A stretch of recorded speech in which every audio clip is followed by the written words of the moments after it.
नमस्कार, मी गोपाळ तानाजी सोनवणे. मी माझा फीडबॅक तुम्हाला सांगतो आहे.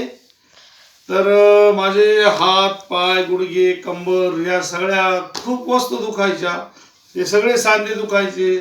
मला चालताना त्रास व्हायचा.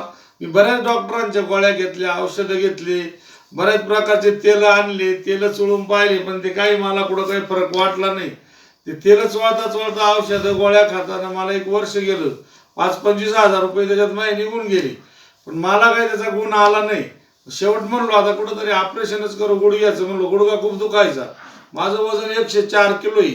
तर ते 104 किलो वजनात गुडघे इतके दुखायचे का मला चालताच येत नव्हतं. म्हणलो आपण ऑपरेशन करून पाहू. पण नंतर मुलीनं सांगितलं का आमची VR मोर कंपनी दादा म्हणा, तिच्या गोळ्या आहे म्हणून. त्या गोळ्या तिनं मला दिल्या. त्या गोळ्यांचं नाव अल्ट्रा इंग्लिश काय मला येत नाही, पण अल्ट्राटोल असं काय अल्ट्रोटोल नाव आहे तिचं. ऑल टोटल ती गोळी आहे. ती गोळी मला तिनं आणून दिली. तिला म्हणलं मी गोळ्या वेळा खाऊ कंटाळू, मला काय गोळ्या देऊ नको. ती म्हणत जा तुम्हाला फरक पडला तर पडेल, नाही तर पण तुम्ही घ्या म्हणा, मी देते का पैसे द्या, नाही तर नका देऊ.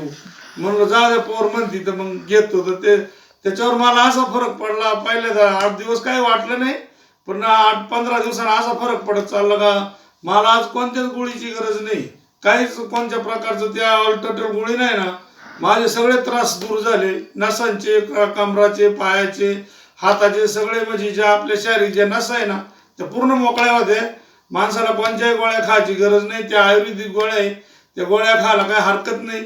कोणालाही जर असा काही त्रास असेल तर त्यांनी डॉक्टर तेल येते करायपेक्षा आहे ना, या VR मोर कंपनीच्या गोळ्या घ्या ऑल टोटल.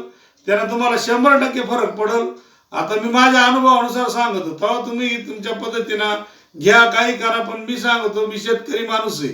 मला मी सगळ्या प्रकारचे चोळणारे पाहिले, सगळे पाहिले, मग गुण नाही आला. तर त्या मुलीच्या गोळ्यांनी मला या कंपनीचा, मला VR मोर कंपनीचा चांगला रिझल्ट भेटला.